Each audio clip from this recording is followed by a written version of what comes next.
Welcome to the Doofcast, the official variety podcast of DoofMedia.com. My name is Scott Galen, and if I were a god, I would be Ball. And of course, this is my co-host, Matt Freeman. Matt, if you were a god, which would you pick? God. You can't just be God. It seems like the obvious and only correct answer. Fine. This week on the show, we're back. We took an unplanned week off, Matt. It just kind of happened that way. Sorry about that, guys. We were off last week, but we are back, and we are going to be doing another one of our patron-produced episodes. Our episode on M. Night Shyamalan's The Happening will be happening next week. So we're just slotted that into next week. This week, we're doing one of our patron-produced episodes. For those of you that don't know, folks that pledge to us at the Doof Warrior or Supreme Leader Doof level on Patreon get to select a topic for us to do a show on. This week, patron Professor Deadpool asked us to take a look at the comic series The Wicked and the Divine. We'll be discussing the first 11 issues of this comic, and there will be full spoilers for all 11 of those issues, but nothing else because we didn't read it. That's what we're doing today, Matt. Yeah, so that's the first two, I guess, trade paperback, or is that the word? The first two actual books. It's not issue. Yeah, we don't know. Guys, we don't do comics very often. Yeah. So I don't know. That's probably... I mean, there's issues, and then they compile the issues into a book. And it's the first two of the books. Yeah. But the 11 issues. They're calling these hardcover trades. Okay, sure. Whatever. Look. But mine's soft cover. Mine's soft cover too. Let's just come right out and say that we don't, for all that we talk about comic book adjacent stuff, we don't know anything about comic books. That is true. That is very true. This is quite a pleasure, actually, because these are like, I don't even know if the right word is indie, but these are not... You know, the typical comic book brands that are the big famous superhero ones. This is an independent brand as far as I can tell. Yeah, I mean it's gone through Image, which is a pretty big comic shop, but not like the Marvel, DC. Yeah, and it's an independent property, right? It's not based on anything, except mythology, correct. I guess. Yeah, I think that's true. So what is? I guess I'm all discombobulated. Let's go over the basics of this comic first. Okay. So this started in 2014. It was created by Kieran Gillen. I don't know if I'm saying that name right. And Jamie McKelvey. It was lettered by Clayton Cowles and inked by Matt Wilson. And it has been running since it released. It's above 50 episodes and still climbing. 50 episodes, Jesus. Issues and still climbing. So this thing has been going on for a while. It's been 5 years now and still going. But again, we are only covering the first 11 of those issues. And Matt, would you want to give a high level summary of what the concept of this thing is? Yeah. So on a big kind of setting level, you're in this world where it's basically our world, except the conceit is that every 90 years there's a recurrence, there's a rebirth of I think 12. Gods from mythology, and as far as I can tell, it's the same 12 gods every time, and they're the way in which they're reborn is that just like some teenager basically will manifest as that god, and so there's continuity. They're the same person that they were, but now they are manifested with the spirit of Baal or Persephone. Honestly, I don't know a lot of these gods, so that was one interesting thing. Is I was like, well, I don't even know how to say some of these, but I know of them. Well, I think it's clever because I think it has a mixture of gods that most people will have definitely heard of before. Like Dionysus makes an appearance. Minerva is in here. Lucifer, obviously. Yeah. But there are other ones that are much less well known. Right. I like that it's some of them. The take is very unusual, right? Like instead of Odin, it's Woden. And he's just nothing like what you kind of would have expected from any version of Odin. Yeah, it's very interesting. Yeah. Yeah. So that was fun. So on a lower level, you're really just following the perspective mainly of a teenage girl, Laura, I don't know, as she kind of lives her life being like basically a super fan of the pantheon of these god people. And right off the bat, it's like, what does that mean? Well, basically, these god people are all pop stars. Yeah. Basically, like they're all pretty much the main way they manifest their power is by performing and having people come to their shows and worship them and experience the supernatural level of creative power they're able to put into their art. So that's a fun twist on things for sure. Yeah, I mean, and I think that builds the backbone of what I think this story is trying to talk about, right? Because I think this is one of the big things this story is doing, is talking about our obsession with pop culture, our deification of stars, of these pop idols, as people we worship and are obsessed with and strive to be. And it's dealing with that in a very interesting way, because it's plugging this idea of gods into it. But it's also like one of the things about the cycle is they're only around for a maximum of 2 years, right?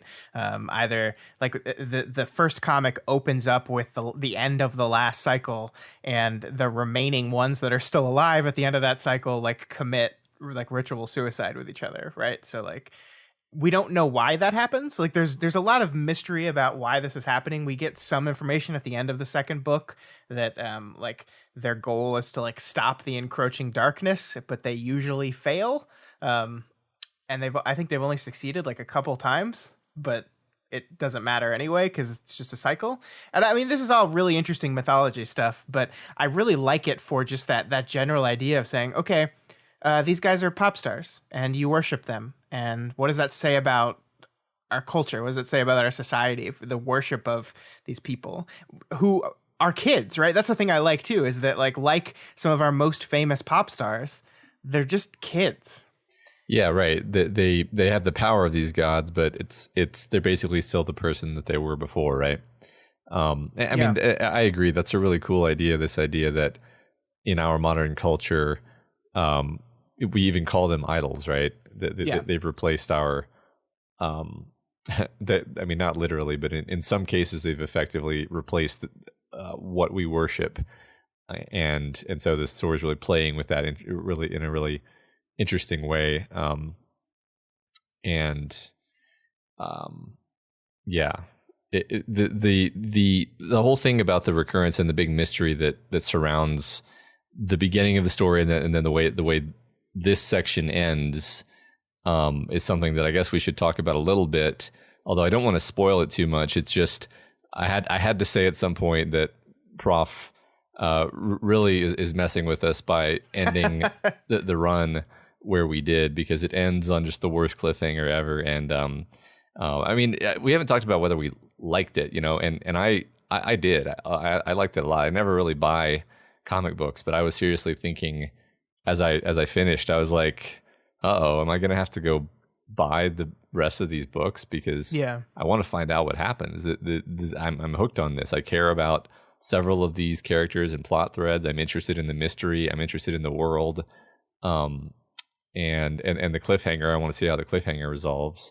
But, leading up to this conversation, I was very careful in reading about the background of this series to not spoil myself, because I don't. Oh, wow. I actually don't want to do my normal thing where I just immediately spoil myself, because I'm like, well, maybe I'll buy them. I don't know. It's a lot of money. It's a lot of money to buy a whole bunch of comic books. That's also something we could talk about. Just the weird commercial space that high quality graphic novels fall in these days. Right. I mean, because we've covered comic books on the show before. Like we've done Order of the Stick, and we've done Unsounded. Was that the name of the other one we did? Yeah. But those were web comics, and that's a whole different medium. This is the first commercial published comic we've done. And yeah, I mean, like I'm looking at the list of these 2 editions we got are 2 of the 6 released ones. We'd have to buy 6 more to catch up. Yeah.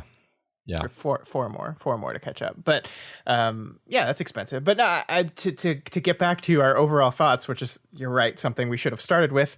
We skip 1 week, and I'm like, I forget the entire structure of the show. Here's my thing, and we've talked about this when we did the webcomic episodes. I am bad at reading comic books. I am not good at it. I'm guessing it's just a practice thing because comics is never something I really read very much as a kid. I liked all the characters, but I liked seeing them in the cartoons better, you know? I just liked that medium better. So I just didn't read comics very often. And like, I just have trouble with looking at the pictures. I just get like absorbed by the words, and I just find myself like reading the words and then flipping a page and then getting confused because I don't know what's going on because like the words aren't explaining all the actions because it's just dialogue. And then I have to go like, wait, what? Huh? What happened? But I think what Prof has done for us here that I do appreciate is by forcing us to read this as a show for the Doofcast, I was forced to read carefully and diligently and closer than I normally would have, just like buying a comic off the rack, picking it up and flipping through it. And so I appreciated the story so much more because I was actually like had to consciously be aware of okay, let's study this page. Before we turn the page, let's study all the pictures and see what's actually happening here. And so I too really enjoyed this. There's a lot to like about it. Like we already talked about, the general concept is something that I think is just inherently fascinating. The overarching metaphor is something that I really, really enjoy. The artwork is just really good too. Right. I really want to spend some time talking about the coloring in this because I think it's fantastic. Yeah, I mean, I think this is a good point to talk about that because you mentioned like you didn't have any trouble slowing down and looking at the pictures. I mean, I think that's an understatement. For me, at least, I was absorbed in the pictures. Actually, like I would get distracted by the pictures. I would like some of the stuff where there's just so much detail, and and there's almost stuff to figure out in the image. You know, like I'm remembering the scene when they go into the underground to see the underground goddess who has 3 forms or 3 names. The Morrigan. The Morrigan, yeah. A god I had never heard of. Yeah, I guess that's like a Celtic thing, right? I don't know. Yeah, I have no idea. But like when she kept changing forms and being a bit different in each of the forms, I was like trying to like look back and forth between the images and figure out what the like recurring motifs were.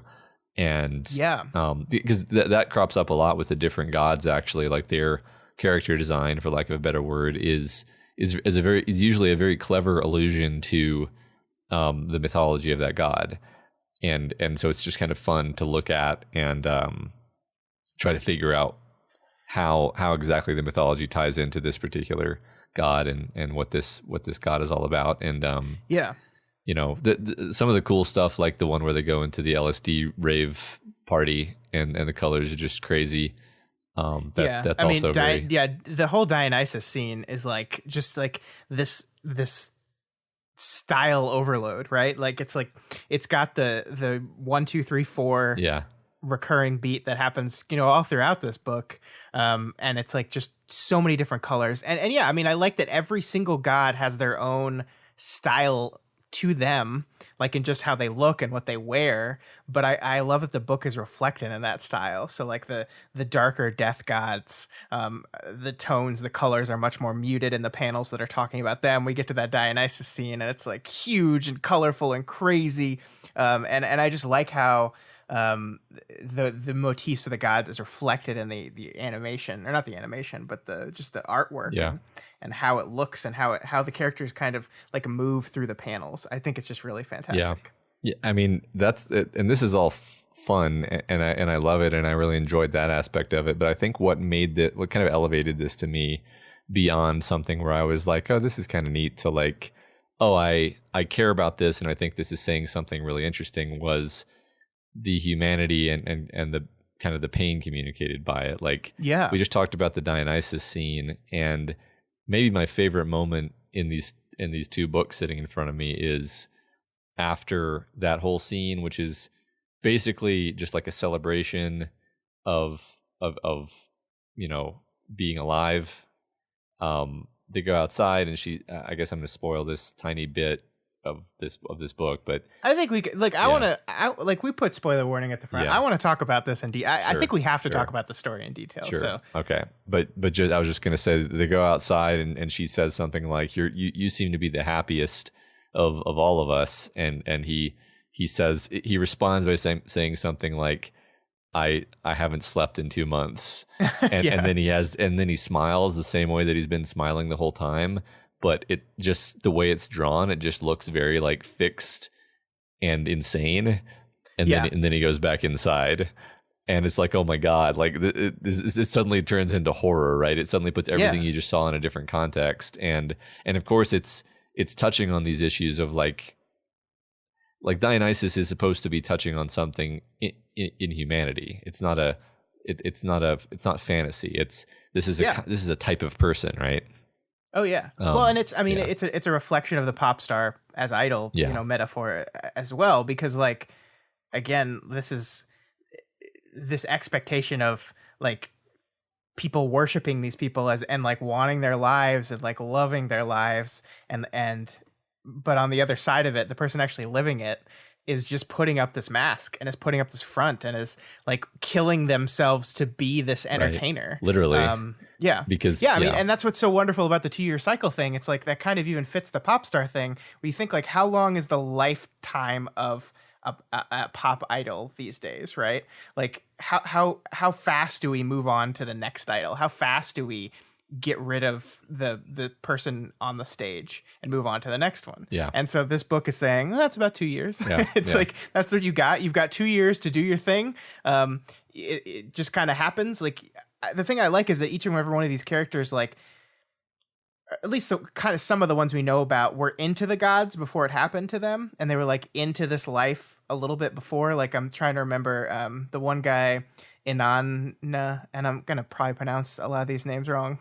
Apologies, but he was hanging out at Ragnarok meetings beforehand, so like he was really into it, and so they're just like thrust in the limelight suddenly, and then now you've got 2 years, and then your life is over because everyone's done with you. And yeah, it's like it's a wonderfully constructed metaphor. Yeah. So speaking of that and like trying to kind of nail down some of the elements of this metaphor, I think you and I both noticed, or it sticks out. It can't help but stick out that like 3 of the gods that we know of, one was Inanna, one is the journalist woman whose name I forget. Her name is Cassandra, and she turns into Uror. I don't know how to yeah. Yeah.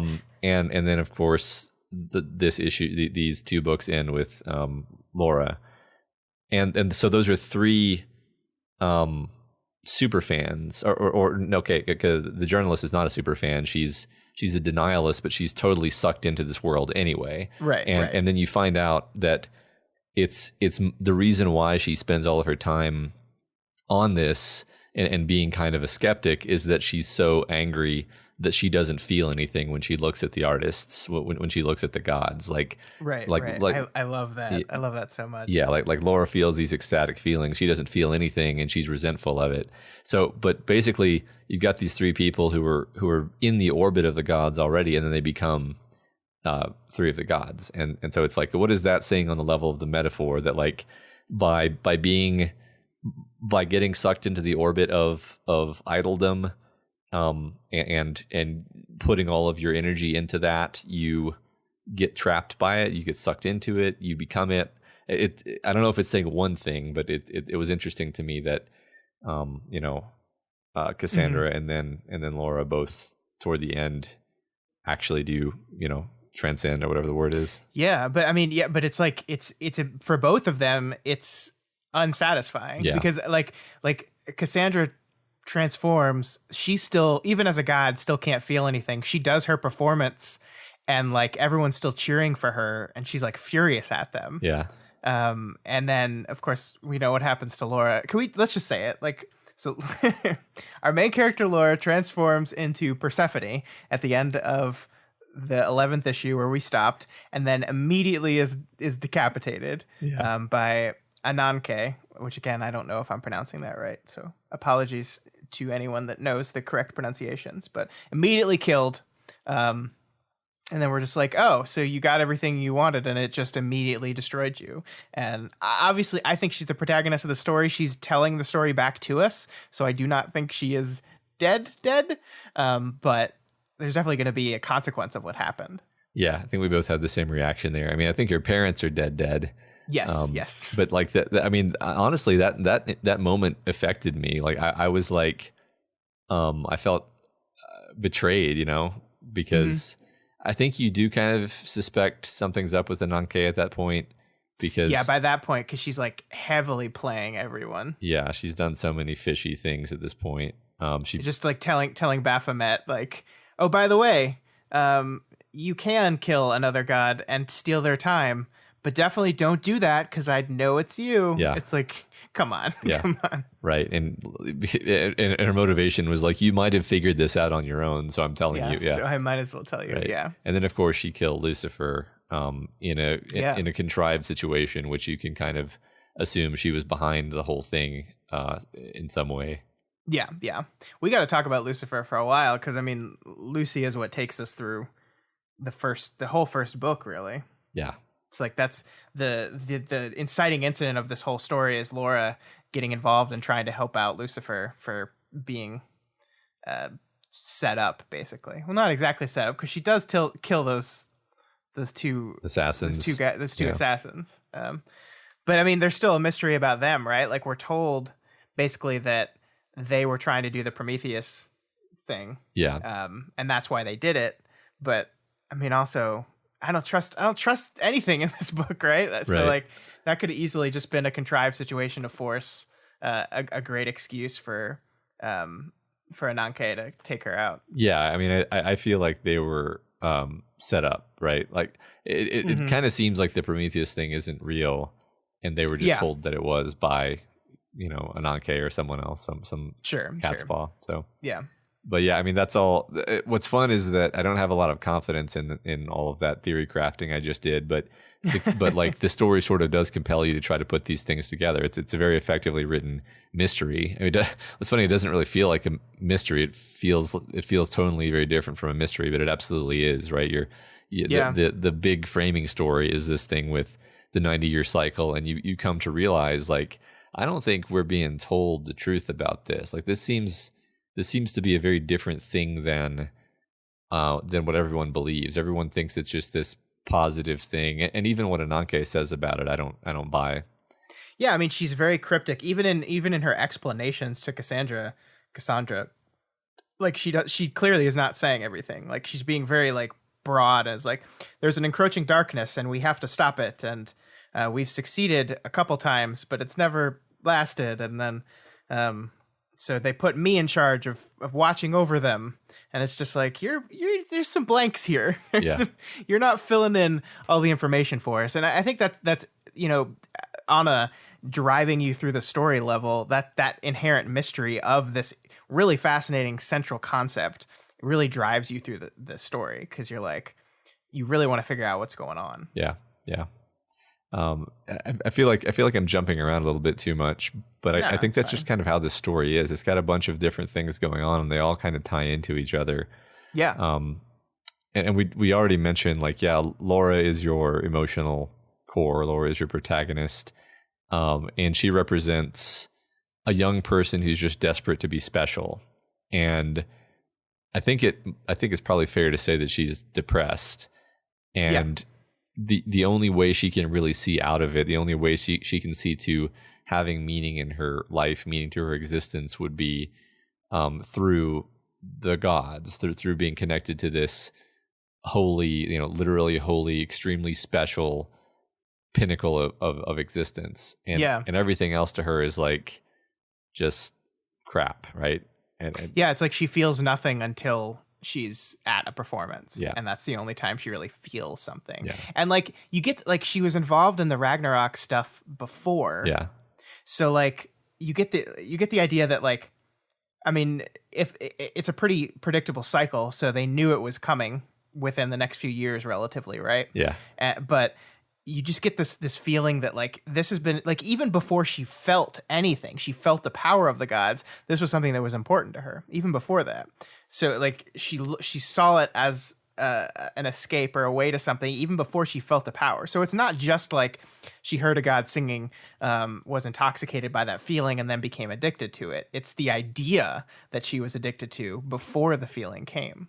Absolutely. Yeah. I mean, it's and what's the story is not hard on Laura, and I'm not really interested in being hard on Laura either. It's more that you can't help but notice how toxic and ultimately destructive it is for her to be in this position of desperate, like, I mean, literal fanatical fan obsession with these gods, and sort of weird interactions that can come from that. Like we explicitly see a bunch of instances like Woden's Valkyries, where if they piss him off, he'll eject them from his inner circle, and then they're just like desperate to get back in for the rest of their lives, and to like terribly manipulate them too. Like that, what he does to I'm blanking on her name, but one of the Valkyries. Yeah, what he does to her is so cruel. Like I mean, you could argue she's out there trying to get attention for herself, I guess, if you wanted to argue that. And really, she's just trying to talk about this dude. And he like makes her beg publicly and say everything he said was a lie, which the implication there is that she's actually not lying, right? She's telling the truth. But the draw of being with him is so great that she says it, and then he just is like, nope, sorry, you don't get to. It drives her to almost insanity. Right. It's interesting because some of the gods seem just like purely good. I guess Inanna is the one that I'm thinking of. I guess that's really the only one who seems purely good, actually. I thought Dionysus seemed to basically just want people to be happy, pretty much in line with how you think of Dionysus. But he was obviously burning himself up doing that, and single-minded in a way that isn't healthy and isn't balanced. And then various of the other ones just kind of had their own thing they were doing that wasn't hurting anybody. And then, of course, there are a couple who were destructive and hateful and at odds with themselves. I like the Baphomet, and you know, represented by having like a literal voice in his head that's telling him to do destructive things. He kind of has two natures. I love that. That's really great. Yeah. I mean, Inan like is not totally perfect though. Like we get hints that he was with Baal, but then cheated on Baal with Lucifer, and that's like part of one of the rifts. Like there's a lot of stuff. I like that we're kind of thrown into the deep end with this stuff. Like we're just kind of thrown into the story. Like several of the gods have been back for a bit already. Well, I think one of them's been back for like a full year. And I do like the little the circle of the symbols at the beginning of each issue and chapter and section, the circles of the pantheon. How those fill out as more gods appear and change. Like when Lucifer is put in prison, bars go over hers, and when Lucifer's killed, it turns into a skull. I like that's a really nice touch, I think. That's cool. I'm gonna be completely honest and admit that I didn't really pay attention to those. But oh yeah, man, you got to go back and look how it changes. Okay, over the I course. Will. When some like show up like unexpectedly, like their symbol like lights up in flames. It's pretty cool. Okay, awesome. I'm looking over my notes of things I wanted to talk about. To dip back into the idea of the comics. Yeah. So I just what wanna, are they? Yeah. Who are they? Why? What are they for? I have this memory of being in high school, and I had a friend, and the two of us enjoyed reading these comics that were called like Forge Cross Gen or something like that. Okay. The problem is that the first book was this really interesting, fascinating, lush, thick graphic novel with multiple intertwining stories and a fascinating mystery. And then the second book came out, and it was like 2/3 as long, didn't really have all the stories in it. And then like the third and fourth books came out, and by the end you're like a quarter of the length. The story is not really good anymore. I guess the art's still just as good. Like the book is literally like shorter, like they're not even the same height. Huh. And then they're just I think there were more, but I think we had tapped out at that point, and it was a frustrating experience because I was like, I guess this speaks to the economics of what this is, because you throw out a line and you say maybe this will catch on, and then it doesn't catch on the way you wanted it to, and then maybe you can't fund the rest of the thing you had planned. That was always my assumption, which may have been very naive and incorrect. What's funny is even when I use modern, Google and Wikipedia to look up Forge, cross-gen, etc., it's like it's very, very sparse because this was in like 2000, I guess 2001 maybe. Sure. And it just kind of was not recorded by the hive mind of the internet, which I think is funny. But I guess the reason I bring that up is just to say, like, that's one of the weird things about the medium is just like if nobody was buying this, I guess it could have just ended, and like, wouldn't that have been terrible? Like if you spent money on the first three, and then the fourth one, they're just like, well, I guess the fourth one's going to have to be the last one because we're not getting, nobody's buying these. And then they just have to like wrap it up rapidly, and you'd basically feel like you wasted your money. Like that to me is an unfixable problem with this medium of these really nice, beautiful, high quality books that are inevitably expensive. Like I just don't see how that can continue, Yeah, I mean, I think the comic, and again, this is an industry that I don't know a huge amount about, but I do think like the way to solve that general problem is to have like really short, contained story runs of characters, and that's what the Marvel and the DC comics do, right?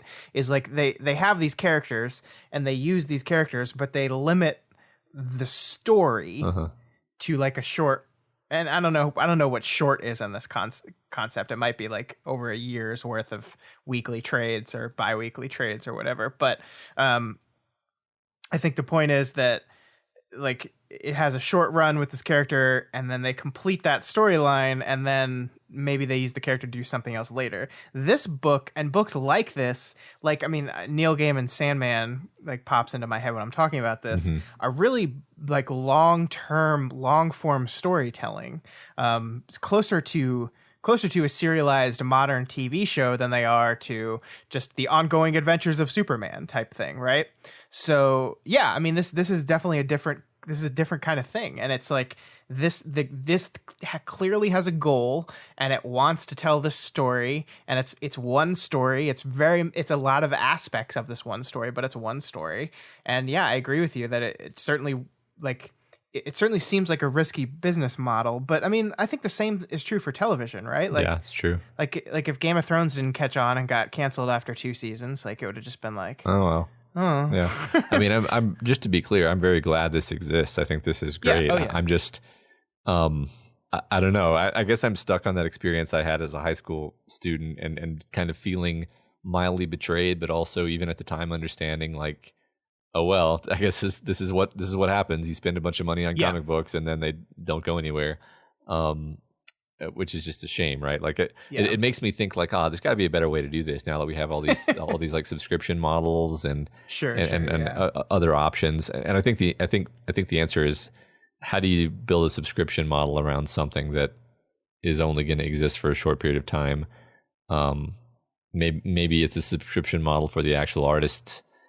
I don't know. I mean, like this story itself has lasted 5 years, right? So it's true. Yeah, like if you told me in 2014 what this comic was going to be and said, pay $5 a month and you get, I mean, like there are like pull lists at, like, again, this is an industry I don't know a lot about, but I have friends that have like weekly pull lists at comic book stores where they sign up for something through the comic dealer, and they order issues that come out every week for them, and then they go to the store, they collect them all. So there is that model, but that's not I think that's through your local dealer. That's not like through the publisher itself. So yeah, that's really interesting. It's a fascinating industry, and the thing that has, besides the fact that I have so much trouble reading them sometimes, the barrier to entry for me has always been the confusing nature of the comic book industry. Like, like there was a time where I was like, man, I really love the idea of Spider-Gwen. Like I love her design. I love how her costume looks. I want to read these books. And you go online and you're like, what comic book should I start if I want to read about Spider-Gwen? And you think it would be Spider-Gwen #1, but it's not, because there's like all these other things, and it gets so convoluted and confusing, and it just like scares me to the point where I'm just like, okay, I'm out. Yeah. But things like this, like Wictiv is it's like, if I went and searched, where do I start with this? It's like, well, you start on the first issue. And it's like, oh, okay, cool. Right. Yeah. Like if this were 100 issues and weaving in together with a literally endless, world, then I would actually be less interested in it, because like, I mean, if like Spider-Man showed up in the middle of this, you'd just be like, "What the fuck," right? But like that's something that could totally happen in a Marvel book. Like, sure, if you could be doing a very interesting Hulk storyline, and then Spider-Man shows up. I have no idea. I don't really read comic books, but I know stuff like that happens because I have read comic books in my life. Yeah, but I mean, the comics, when I think of comics that I want to read and that I like reading, it's stuff like this, where it is this contained storyline. This is this thing. And I have not researched. I've not looked into how long this is planned to go on for, if they have an ending in sight that they're approaching, or if they're just going to keep making them as long as they keep selling. I don't know. But I like these contained things. Like, I have read a few of the Sandman books, and I've really liked that story so far. I need to get back into that. I really like that story. I mean, like Watchmen is a great example of like a contained story. My wife is reading a series called Paper Girls right now. It's actually done by Image, and it's similar to this, where it's just a cast of characters, and it's going through their story. And I think there's been 5 books released so far, and she's read them all and really liked them. And I've read a couple of them. She's ahead of me, but I like this version of that idea much more. Yeah, me too. And I guess I could add that I've read a couple of mangas, and those are more similar to this than they are to, the big Marvel, DC, whatever, because they're usually just like, this is one story. And sometimes though sometimes if there's a market, then they just keep going and going and going, and then they become kind of ridiculous. Yeah. I mean, but even The Walking Dead has ended now. So even those things come to an end eventually. Yeah. So, you said earlier that they were at 50, and Wikipedia verifies they're at 50 issues.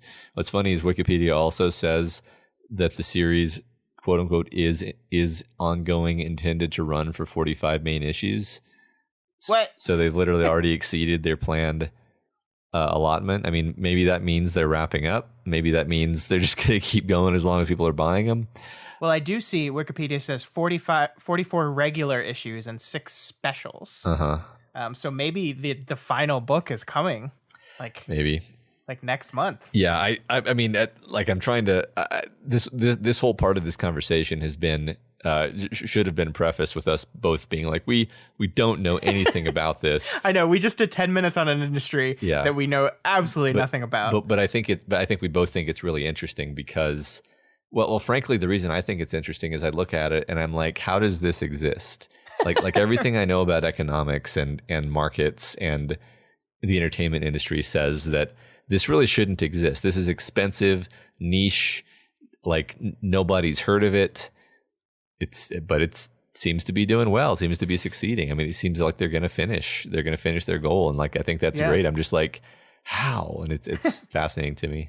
Yeah. I mean, the comics industry is definitely struggling. Mm-hmm. I mean, I think the thing is that the superhero movies have really helped the industry. Cause I mean, that's why like all the Marvel like heroes were at different companies, right? Cause Marvel went bankrupt. True. Yeah. No one was buying comic books anymore. Yeah. But I think we've seen a little bit of resurgence, and I don't follow the market of comic books. So, but I mean, it seems like things are doing okay. Yeah. So. Yeah, I think you're right. Yeah. I think it's just that like, remember like digital was killing everything, and Yeah. nobody wanted physical stuff anymore. And I think we've seen a backlash from that, where the younger generation likes physical stuff more now because it's become like in style. I don't know. Yeah, maybe so. I mean, like I was when I was thinking about whether I wanted to actually buy the next book, I was like, the problem is that I have infinite entertainment options Sure. for free. Like I could read all of the rest of Unsounded. I could read all of the rest of Order of the Stick.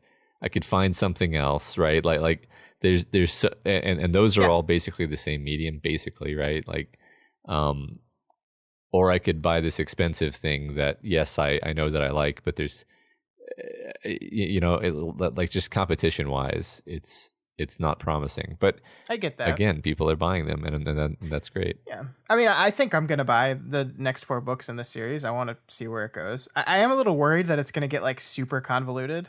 Because I mean, the thing that I like about this is it's a complex world and it's a complex concept, but like it's relatively simple.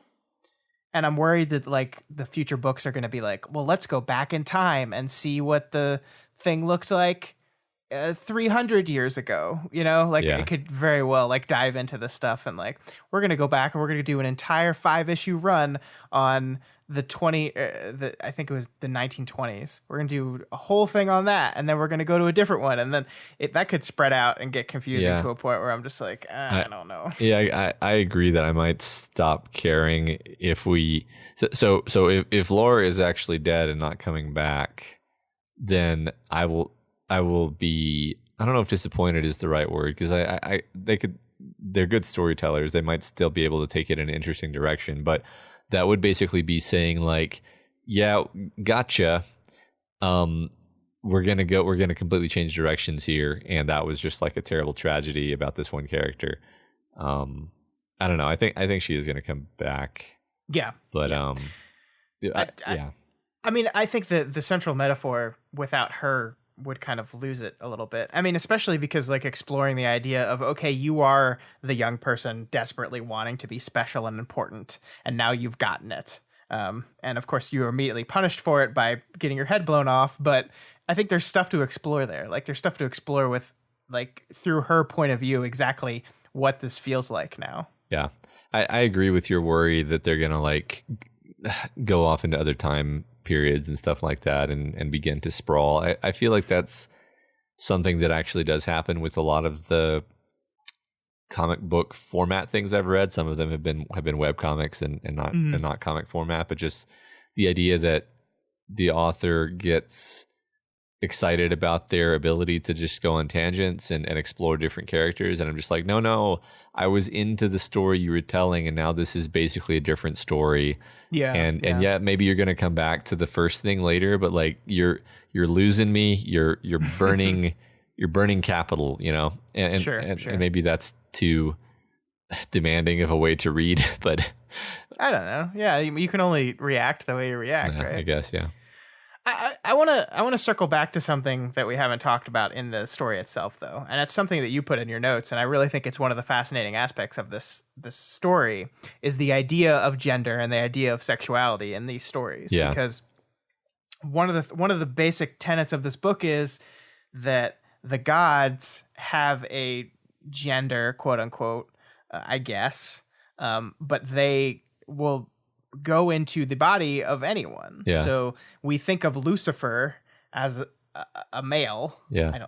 I don't know why, probably just because of gender normative stuff, but we think of Lucifer as a man, but in this book Lucifer is in the body of a woman. And I mean if you look down the list of gods, that's true a lot of places, because I think Inanna is a goddess and is in a male's body.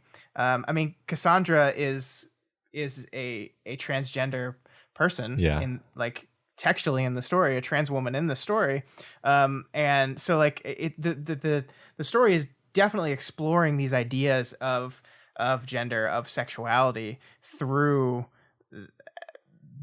how these people are presenting once they have been tapped as a god. And I find that really fascinating. Yeah, that's really cool. It's a really fun spin, because like on the kind of a first superficial pass, you could just say basically what the Wikipedia says, that like, yeah, the book was praised for its diversity in gender, sexuality, and racial representation.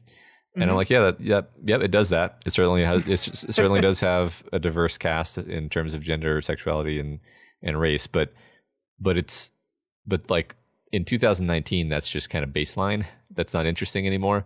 What's interesting about this to me is that like you just said, it's doing those kind of interesting things with that. It's playing with this idea that like the deity or the concept of the deity may have its own gender, and then it can enter into the body of someone of a different gender, and then there's an interesting kind of interaction or consequence of that.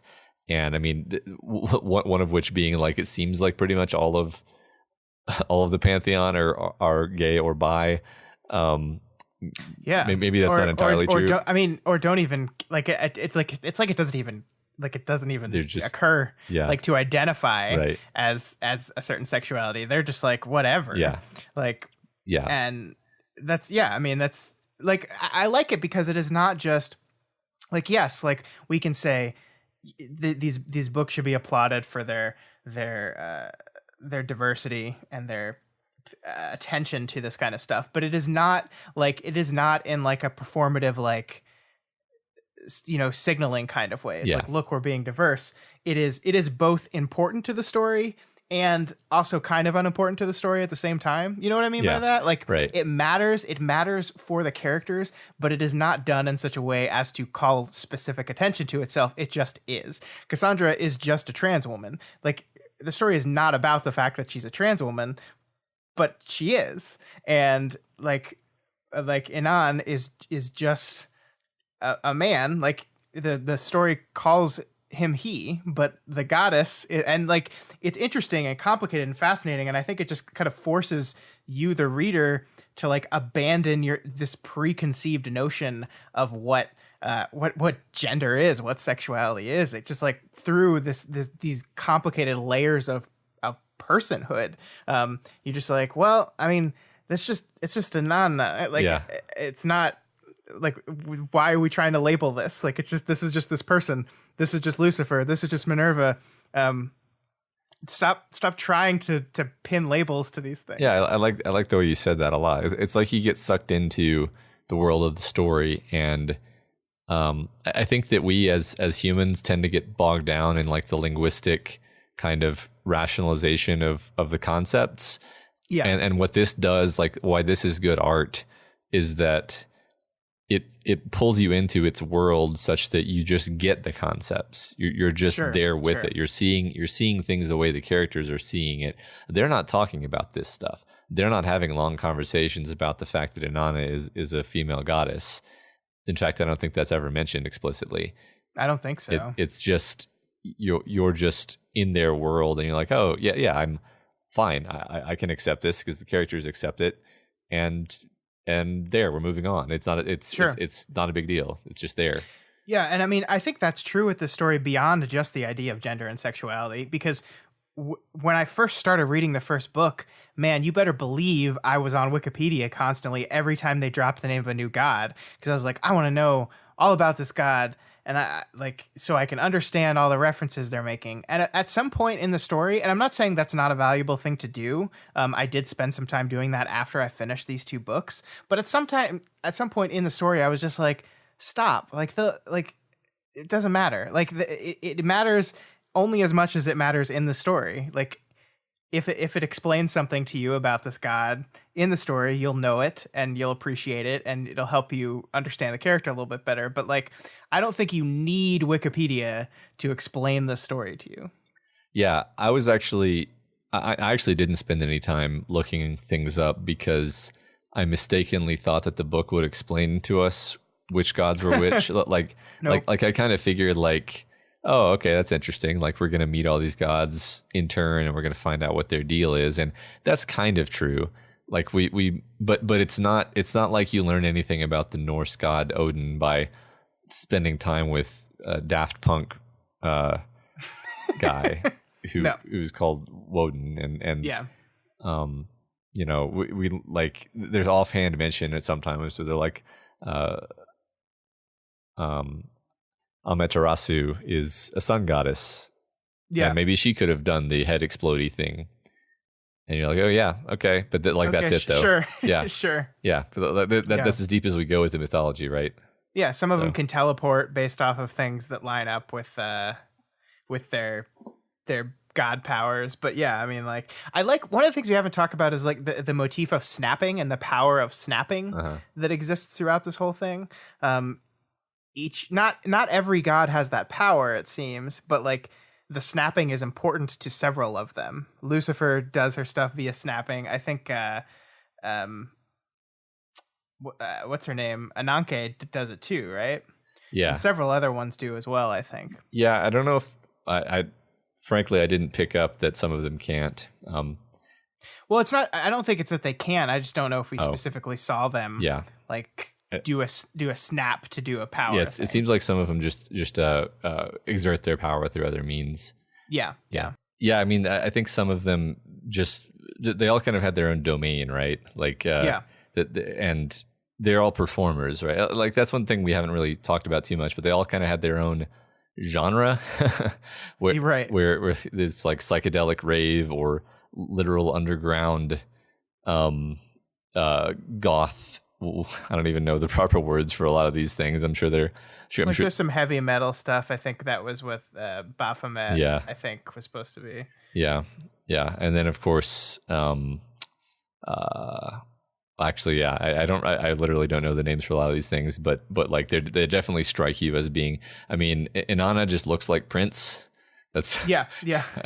You're not actually told what the music is like, but you just assume like, okay, yeah, this is about glamour and beauty. And which one looked kind of like Bowie? There was one that looked a lot like Bowie, and I can't remember which one.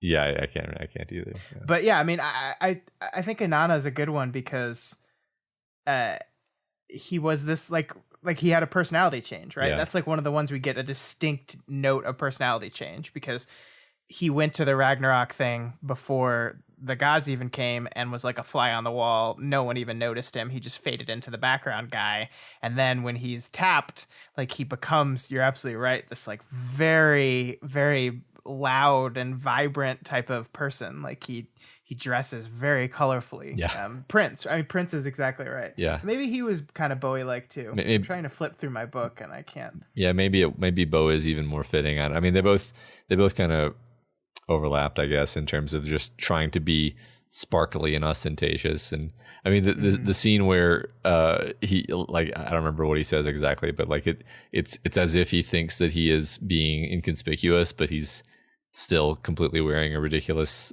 he's got his purple that's definitely Prince. I'm looking at it right now. Yeah, he's got his like purple trench coat on with the zebra print. Yeah. That's all kinds of Prince. Yeah. It's really wonderful. Yeah. One of the things we haven't talked about is like how Laura it's not subtle, but Laura changes throughout these two books, right? Like we start the second book and her hair has been cut differently, and by differently I mean exactly like Lucifer's, which is like this really like it's not exactly like it because she has very different kind of hair, but she's definitely like shortened her hair and like combed it in a way that's similar to Lucifer's. And I love how that just kind of shows, because her hair changes throughout this story. Like we see it kind of getting louder, more vibrant. Like it, more like dyed. When we flash back to her, she just has very just like curly, brown hair. At the beginning of the first story, she's dyed it. She has that like yellow and green stripe in it. Yeah. Well, we first see her, she's throwing on the wig to be like Amaterasu, right? Yeah. She has the red wig. And then I mean it's really fascinating. Like she's literally searching for identity. Like that's it. Like, and it's not like the book doesn't come right out and say that. It doesn't come right out and say Laura is searching for identity, but it shows it through the artwork. Yeah. And I really like that. Yeah, no, that's perfect. Yeah. In fact, toward the beginning, when she would change appearances, I wouldn't be 100% sure it was the same character, but me too. I think I clicked that like, okay, yeah, she's going to be changing her haircut pretty rapidly. And the thing that I like is at the end when we see her as Persephone, she looks different from all those styles. Yeah. like she's totally different. So it's like this at last is her. At last, this is me. And of course, then I get my head blown off. Yeah. Yeah. I love I just love the idea that, we've been like she explicitly says, like, I just feel like my head is full of, what does she say? Liquid metal or something like that. Forget the phrasing exactly. And I was like, yeah, like every teenager can relate to that, right? Like, Sure, as your mind is going through these changes and these new pressures, and you feel like you're basically changing faster than reality can adapt to it, is the way I view it. Like, yeah.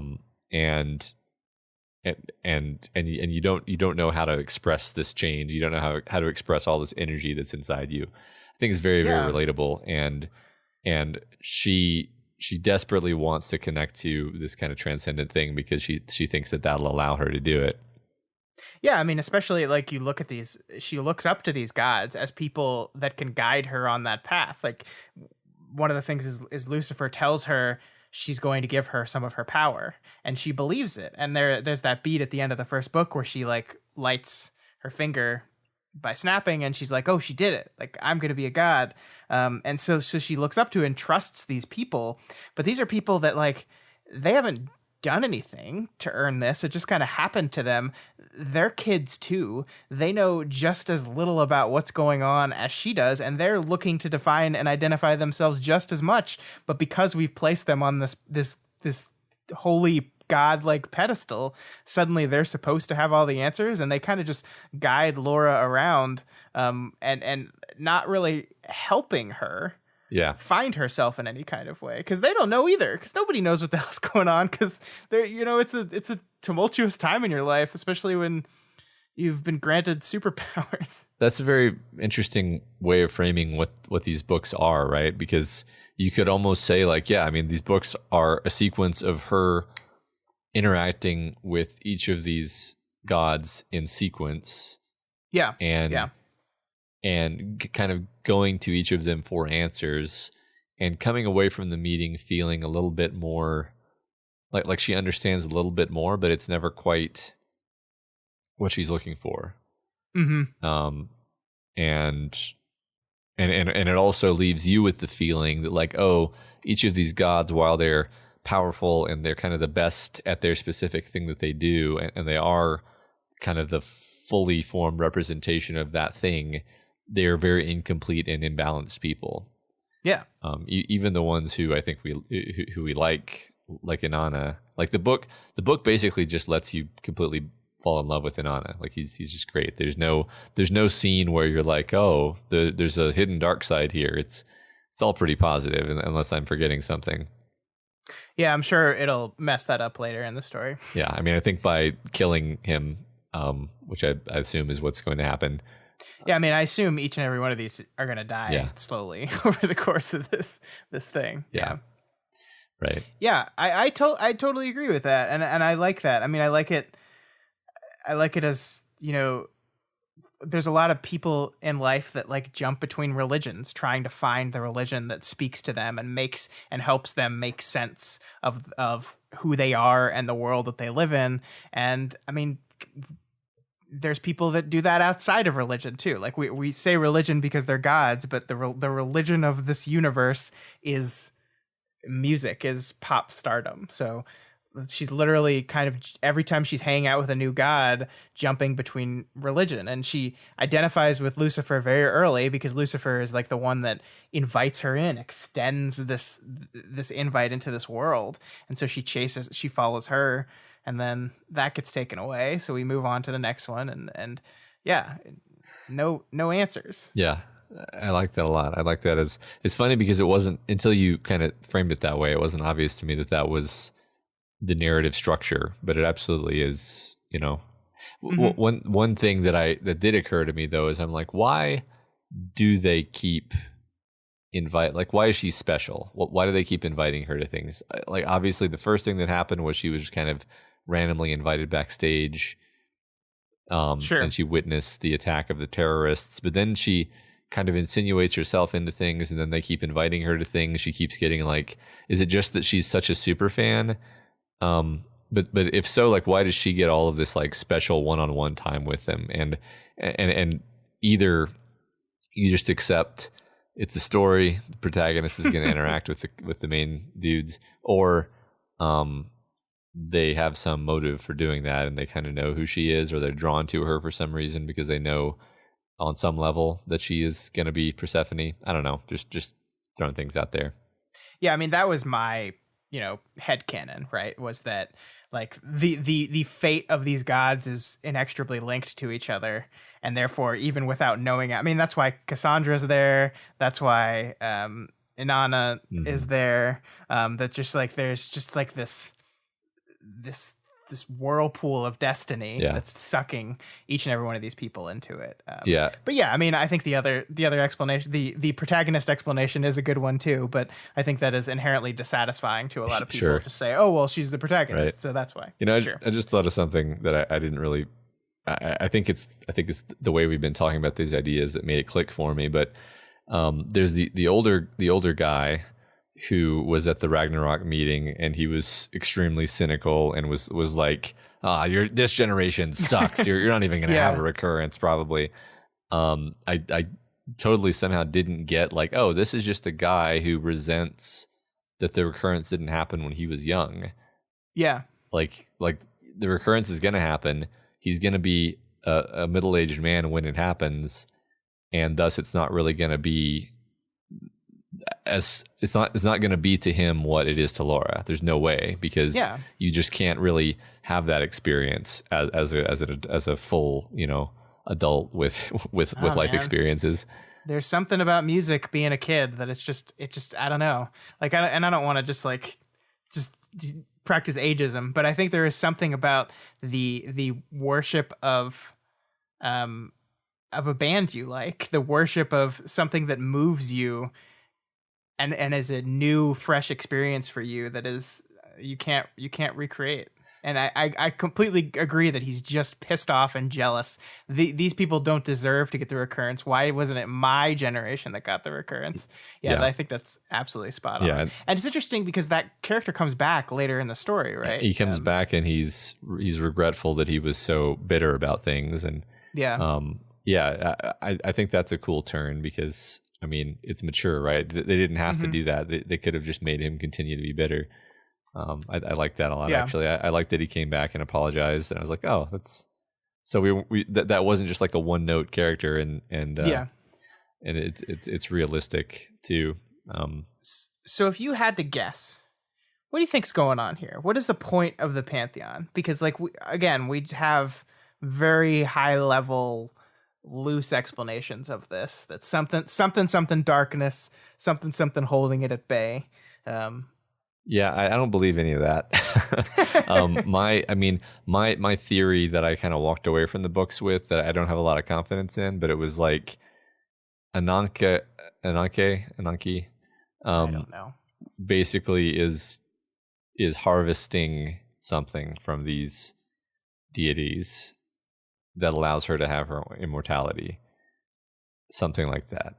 Something along those lines. Like she's actively an evil presence that, if anything, is like keeping humanity from reaching whatever fruition it's growing towards. By like my thought was like, the only reason the gods have to die in 2 years is that she's arranging for it to happen. Because she wants it to happen. There's not even any other reason than that. That was kind of where I was going. I don't know how that fits into the themes of things. It's not like the reason why pop stars die is because an immortal old woman harvests them for life energy. Okay, well, let me frame this for you very specifically, because Ananke is Greek, is a Greek religious, not god, but the personification of inevitability, compulsion, and necessity. Okay. So does that kind of...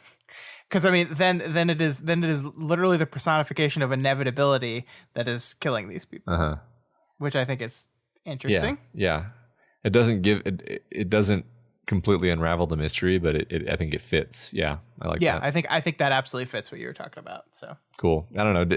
I don't have Scott level powers. Did you have a theory that you came away with? I don't like getting assigned to this because it puts a lot of pressure on me. I mean, I just gave mine. I rarely do the theory thing. So yeah, but you couldn't just say, "What do you think?" You said you had to set me up for okay. Scott level All powers right, first, and then I'm what, gonna. What do you think, person? um, I think you're probably pretty spot on. I mean, I think the killing of these gods. I think it's interesting that the killing is done via of all the ones we've seen has been done via like detonation of the head Uh-huh. as like a very specific like destruction of the head thing. Which connects me to Highlander, of course, because why wouldn't it? So I do think there is some sort of power removal via the death of a god via head explosion. So I agree she's getting power. I'm not sure. I don't like. I don't think it's going to be just like she's the antagonist and that's it. Like I just don't see the books doing that. Like just like she's the bad guy and it's all her evil plot. I think she's doing something and she is trying to accomplish a goal. If it was a goal that was assigned to her, if it's just a goal of her own that requires this kind of sacrifice. And we're gonna grow to understand why that sacrifice is necessary, although cruel. And I don't know what it would be. I mean, like, I think part of me wants to believe that the whole pushing back the darkness thing is not like a complete outright lie, that it's a little more complicated than that. And so something to do with like the actual way the gods defeat this is just exist, have people worship them.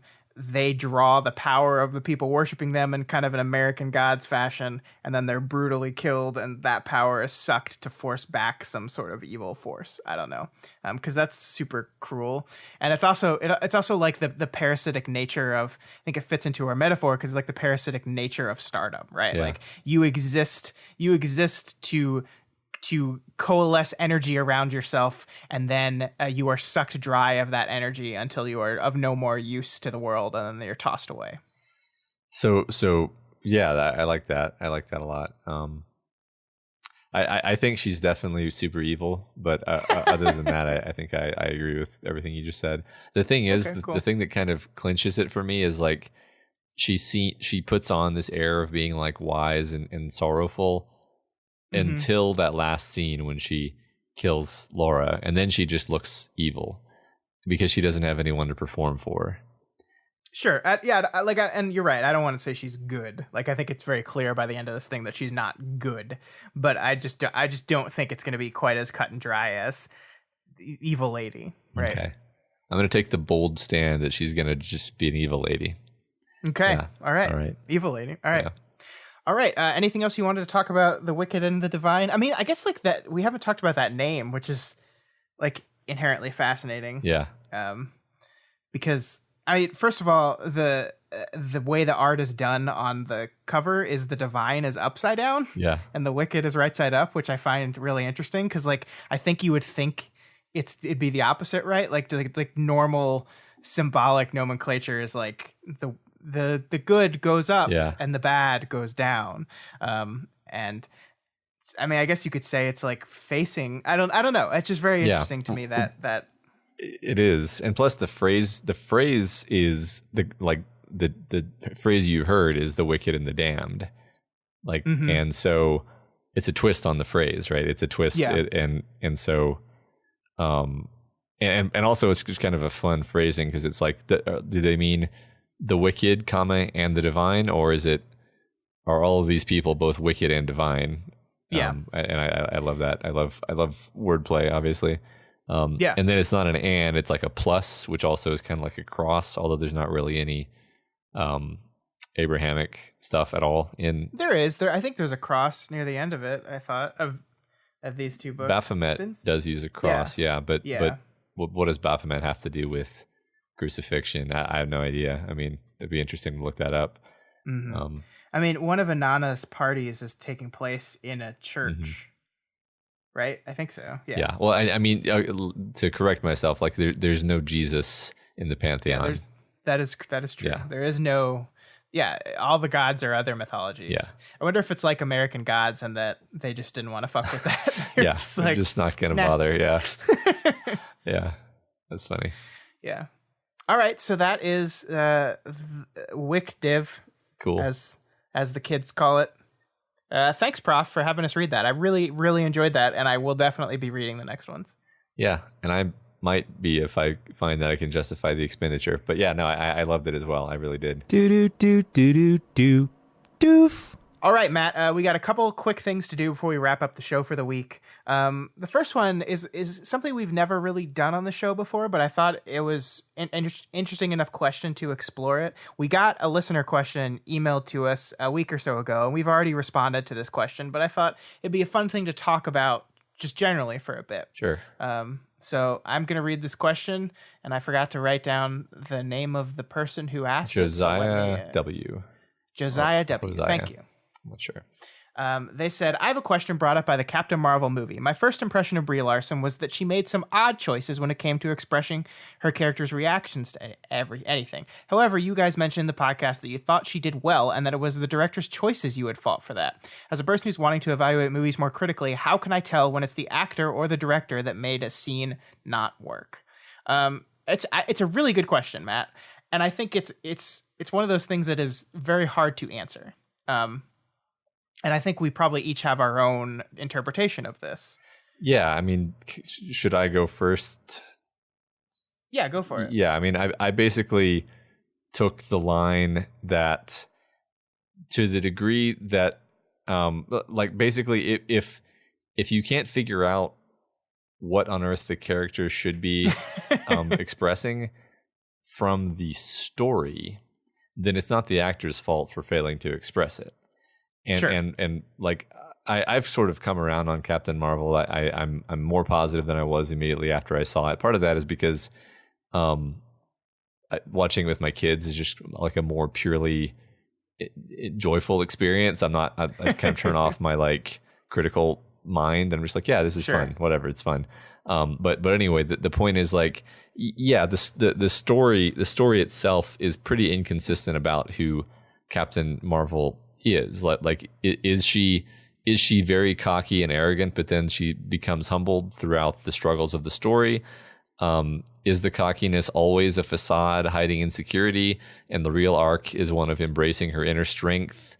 And is the cockiness and arrogance itself a kind of strength that we're supposed to admire?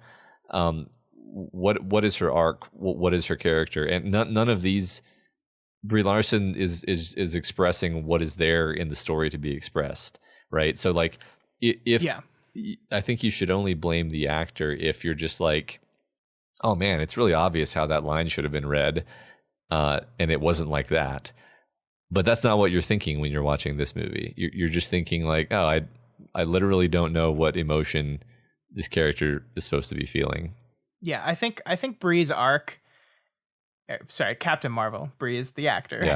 I think Carol Danvers' arc in the story got a little messy. Yeah. And I sat down with the movie for a very long time, and I pieced together what I thought the movie was trying to do with her, and I think what the movie was trying to do with her is very good and very interesting and very well done, but it just gets lost a little bit. And I agree with you. And one of the things that I do personally when I come to this stuff, and I agree, it's sometimes it's a tough thing to kind of square. It's like, well, how do I know whose fault this was?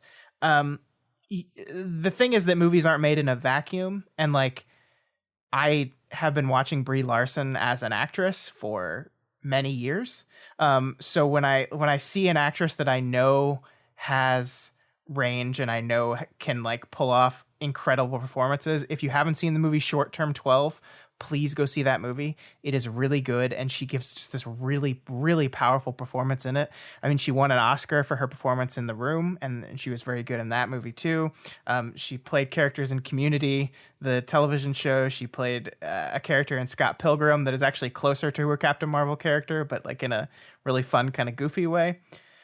She is a very good actress. So when I look at the performances that I've seen from her in other mediums, in other films, and then I look at the performance that we see from her in here, I know she's capable of something, and therefore my my default has to be, well, that's the way they told her to do it, or that's the way she did it. And instead of saying, hey, could we try it this way instead, they just said, yeah, that's great, perfect, let's go. And that's when I think it comes down to director and editor, their fault. When you get several takes, the actor tries it a little bit differently in each one of the takes, and the one you choose or the direction you gave is the one that ends up in the final movie.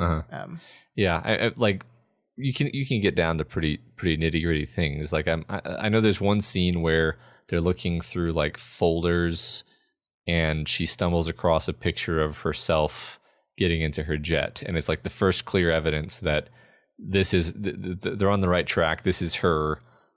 This is her old life. And like the camera takes the time to show her reaction to this. She kind of like hides her reaction to Fury and she becomes kind of subdued, and it's a well performed moment, except you don't actually know what she's thinking. Like you're not like, oh, you're not in her mind in that moment, because the movie has failed to tell you who this person is. And it's not her responsibility as an actress to magically let you know exactly what she's thinking. All she can do is play into your kind of mental model of who this is. So, well, but I think a performance can cue you into what a person's thinking. I just think that, like, you go back to the director, like, he told you how to do it. Yeah. You know? Yeah. I think the problem with this movie is they decided on this idea of she was trained to be a person without emotion.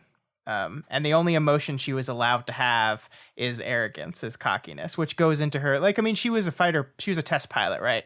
Those people tend to have like a certain amount of cockiness to them. Yeah. And so, like, it's this whole deal is like, well, you're not supposed to show too much emotion because your arc is recognizing that, like, it's totally cool. Yeah. So it's like, so we can't. No, I think you reacted too much. Like, I can see a conversation in between takes. It was like, I think you reacted a little bit too much. I don't think Vers would react that big to that thing, and that makes it come off as a little flat. And I see what they're doing there, but yeah, I mean, I think it all ties into the kind of the confusion around the arc of the character. And honestly, I didn't even think it was that bad. Yeah, no, I did. Yeah, I think because we're focusing on that, we're making it seem like we hated the performance. And no, I mean, I liked the movie. I was very positive about the movie. Yeah, I mean, I think my biggest criticism was just along the lines of like, yeah, this is just kind of middle of the road Marvel movie. It checks off all the boxes. It's got plenty of fun and original stuff, like the Skrull stuff. But it doesn't wow me in any particular way, and that's not a condemnation. That's just most things are not amazing. True. It's very, very difficult to do these things. Yeah. All right, so that is that question. Thank you so much. I think that's if you guys ever have any questions like that just lead to cool discussions, feel free to send them in to doofmedia@gmail.com, because I think that's something we'd love to kind of dive into and talk about. Because like the second I saw that question is like, ooh, that's a good question. It made me think, and it made me want to talk through it. So yeah, me too. Yeah. All right, Matt. Final item for the week. Let's talk about, speaking of the Marvel Cinematic Universe, let's talk about the big news that was on everyone's mind this week about how mean Sony was by taking the Spider-Man away from everyone's favorite giant multinational corporation that's taking over the entire industry. So the big deal is that Sony and Disney basically have reached an impasse on their deal between the two companies for Spider-Man, and as of right now, it's completely stalled. Therefore, Spider-Man will not be in the Marvel Cinematic Universe anymore, and any future independent Spider-Man films will be produced and created by Sony and have no involvement from Marvel, have no reference to any of the MCU characters. And that's where we're at. So the big thing apparently is that the way the deal was structured originally for the first two movies was Sony put up all the money. Disney made the movie. They produced it. They hired everyone. They actually did the work, the filmmaking work, and then they got 5% of the gross, and Sony got all the rest of it. And Sony handled all the marketing, so they paid for production, they paid for the marketing, and they got all the money. Except for Marvel got a little bit, and of course Marvel owns the licensing to all the toys and merchandise and stuff, so they got all of that. Disney decided that they didn't want that anymore. They wanted 50%, which you could call greedy. They also were the ones that made the movie, though. Marvel made Spider-Man Far From Home a $1.1 billion movie. They made that movie. They made all the creative decisions. They did all the filmmaking. They did it all. Yeah. I mean, to me, speaking in terms of percentages is misleading when you're talking about a business deal of this nature, right? It's sure. Like if you bring me two components that you don't know how to put together to make a very valuable invention, and I use my knowledge that only I have to put those two components together to make the invention, then I am in some sense entitled to the excess value that I've created. Like I pay you for the two components you brought me, maybe plus some bonus, but then the labor that I put in to actually make the thing needs to be compensated. So in this particular case, yeah, Sony deserves to make all the money back that they spent, plus enough to make them feel like they made a good investment. But if the movie made double or triple its budget because Marvel did such a good job on it, don't they deserve to capture, or Disney, whatever, don't they deserve to capture the value? I don't know. And we're not even talking about the movie that already came out, right? They're just wanting to renegotiate for future films. Yeah. So they're just like, I mean, and like from a you're beholden to your shareholders type of perspective, the idea that there is an expectation there that Disney goes for as much money as possible, right? Like that's let's not get into a whole talk about our capitalist system, but the expectation is that you try to get as much money as possible that's on the table. So, right. Like what I think is happening here is that both companies are negotiating in the press. They've both released statements taking shots at each other, and they are trying to use the company the public response as leverage against each other to get to this deal. And unsurprisingly, because everyone really loves Disney right now, most people on the internet were very much anti-Sony, very much Sony, you're stupid. What are you doing? And it's understandable, right? Because Sony has historically mismanaged this franchise. They've been really bad at it. And the only reason they came to a deal with Disney in the first place is because they recognized that they couldn't get this thing working and they needed someone else to come in and do it. And now, of course, they make two movies, one of which is the highest grossing Sony film ever. It was made by Disney. They didn't make it, but it's the highest grossing Sony film ever. And now suddenly I feel Sony's a little cocky and they're like, no, we got this. And they could very well run the franchise into the ground again. Yeah. So, I mean, Sony, I'm speaking directly to you. You're messing with my precious MCU. I'm going to burn your world down. Okay. It's all your fault. It's not Disney's fault for asking for more money at all. It's all Sony. Sony. It doesn't matter whose fault it is. It doesn't matter whose fault it is. Why do you think it matters whose fault it is? When is that? How the world doesn't work that way, Sony. Just give them what they ask for. They're Disney. Just give the Disney monster its food. If you don't give the Disney monster its cookie, it will eat you. And it will stop making me my MCU movies, and then I will be very angry.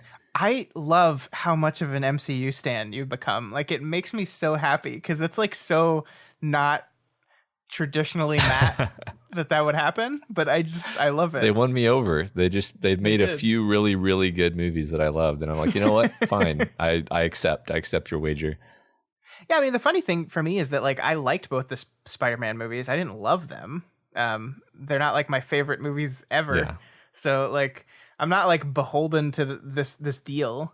I would like Spider-Man to be in other movies that are in the MCU because I think he's a cool character and I think Tom Holland plays him really, really well. So I don't know. Well, I don't know what's going to happen. Like, I really think there's too much money on the table, and I really think both these companies are going to find a way to hash out a deal eventually. Like, I just think that's what's going to happen. I think it's too early to call this here boxing match.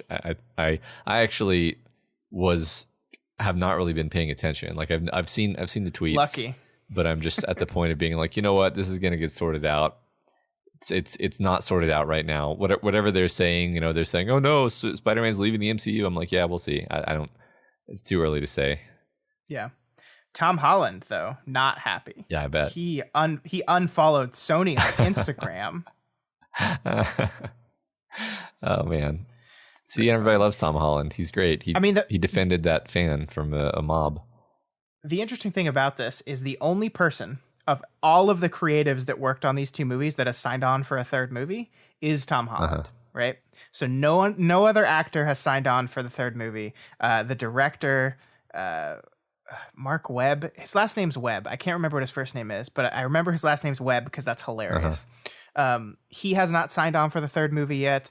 No one else has. Obviously, the producers were Marvel producers, right? Because they made the movie. Right. So will the crew come back for a third movie? Yeah, probably, because they like money.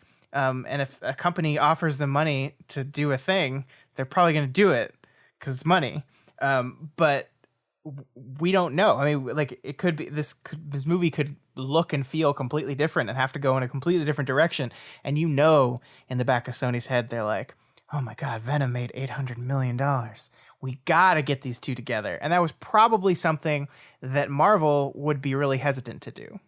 But Sony's going to throw Venom and Spider-Man in the same movie together as soon as possible.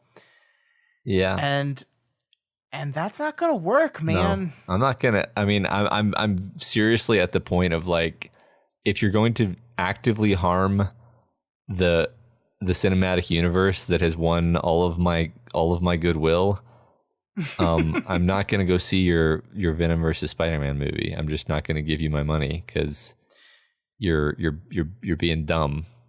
Yeah. Hopefully, though, they will make more Spider-Verse movies. Yeah. Do that. I hope so. I don't know. Yeah. Some people were saying that they might, like, just give the Spider-Verse crew and production, like, the live action one. I don't think that's a good idea. I'd rather see them make more Spider-Verse movies than try to do a live action version. Because you can't do a live action version of what you did. Like, that's the whole thing. The whole thing about Into the Spider-Verse is that it is a movie that used animation to do all these amazing things that you can't do any other way. Right. And I want to see them do more of that. Yeah. I mean, really good storytelling, obviously, but I mean, what made it really pop and what made it really special was, I think, the animation. Yeah. I mean, I hope that Disney grinds Sony under their boot. I don't know what else to say.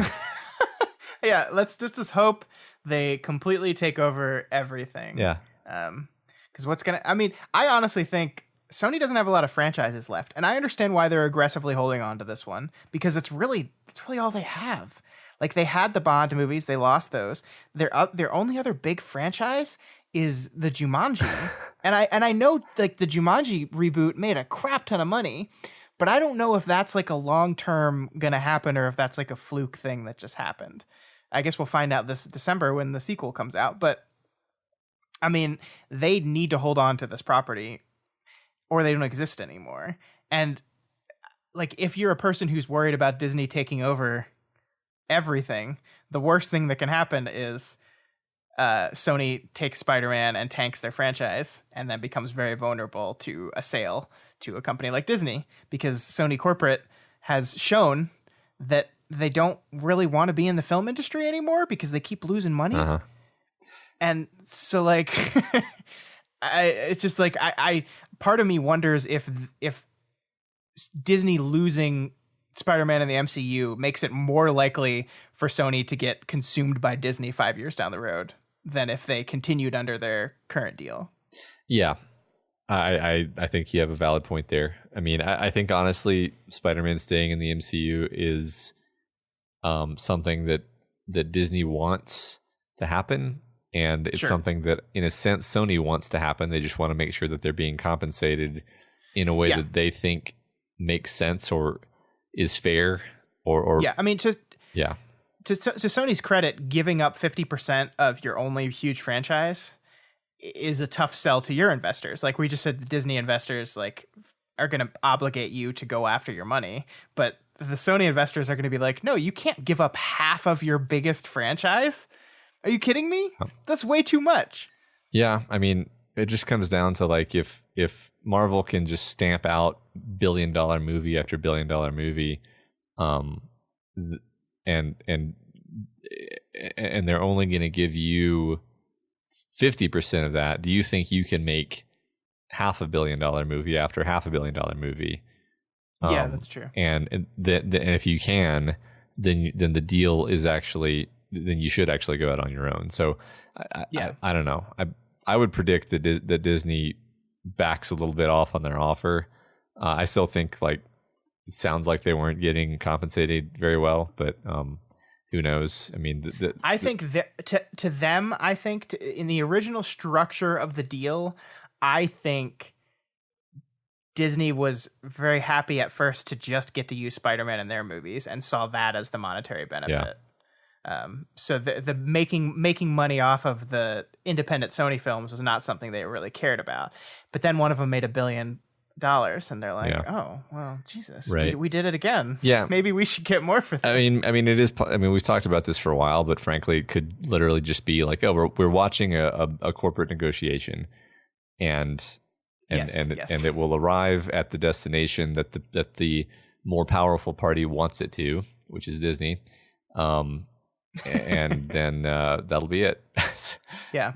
I mean, interestingly enough, I just pulled this up. Both of the Amazing Spider-Man films made over $500 million. Mm-hmm. They made 708 and 756 million respectively. Uh-huh. I mean, that's a lot of money, but like it's just crazy how weird this industry now is, that like that is considered disappointing. Yeah. Even in 2014, that was considered disappointing. Yeah. I mean, my brain doesn't know what to do with these numbers, because I can't possibly know. None of us can possibly know what the breakdown is. You know, we get budget numbers, but basically, we already know the budget numbers are not representative of the actual budget. And it's all like, it's absurd, because like the marketing budget is usually about the same price as the production budget, right, but that doesn't go into calculate, like, because it's just a whole lot of weird accounting. Yeah. Yep. The industry is weird. It's a strange industry. Yeah. Anyway, so we will see on that. Who knows? But it was fun talking to you about it, at least. Yeah. Glad we. I mean, I made my prediction. Disney's going to win. They're going to get what they want. Maybe they'll give a little bit more than they're giving. But I think that's like, I think we could say that is the prediction for America. Yeah. Is Disney is going to win. I agree. Yeah.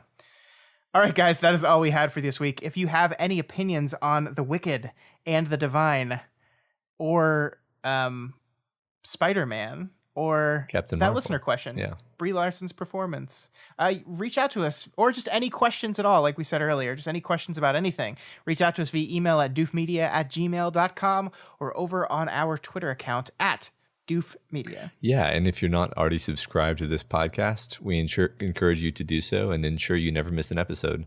You can find us on iTunes, Stitcher, YouTube, Google Play, and pretty much anywhere else podcasts can be found. We got to get on that Spotify. What are we doing with this? I think we might be on Spotify. Spotify is the new hotness. Oh yeah. That's a whole thing. Yeah, you know what we got? We got to get on that TikTok. Let's get on that TikTok. Yeah, that's a priority. All right. You can find this show and all of our other shows over at our website, doofmedia.com. Shows like Do the Right Thing. Have we talked about that show on this podcast before? I can't remember. I don't know about on this one, but yeah, we have a relatively new podcast to Doof Media. They're a writing prompt podcast. So if you're at all interested in writing fiction, you should definitely check it out. Maybe listen to the latest episode. Maybe just head on over to Reddit/r/do the right thing. Again, that's WRITE thing. And check it out. It's a really cool concept, if I do say so myself. And it's extremely well executed, extremely cool show. And if you want to support that show, in addition to all the other Doof shows, just head on over to patreon.com/doofmedia. Yeah, this entire episode only exists thanks to the generosity of our longtime patron, Professor Deadpool, or Prof, as we lovingly call him. Thank you so much, Prof, for supporting us for so long and for having us read this. Originally, we were going to do an anime for Prof, but it apparently does not exist in America. Like, there's just nowhere to stream it, and you can't buy the DVDs or anything. So, unfortunately, I was really disappointed about that. But instead, we had to read this excellent comic. Bummer. Yeah. But thank you, Prof. We really enjoyed this, and I hope you enjoyed our conversation about it. Yeah. Thanks, Prof. I don't know. It's just a special thing, and I'm glad you drew our attention to it. Yeah. Also, please consider rating and reviewing us on Apple Podcasts. Every review helps us get more exposure and introduces new people to the content that we make here. All right, guys, as we said at the top of the show, we will be back next week with the long-awaited and delayed episode on M. Night Shyamalan's The Happening. I can't wait to talk to you, Matt, about Marky Mark. Me too. The biology teacher. It's going to be great. So what do you guys think of all these bees missing, huh?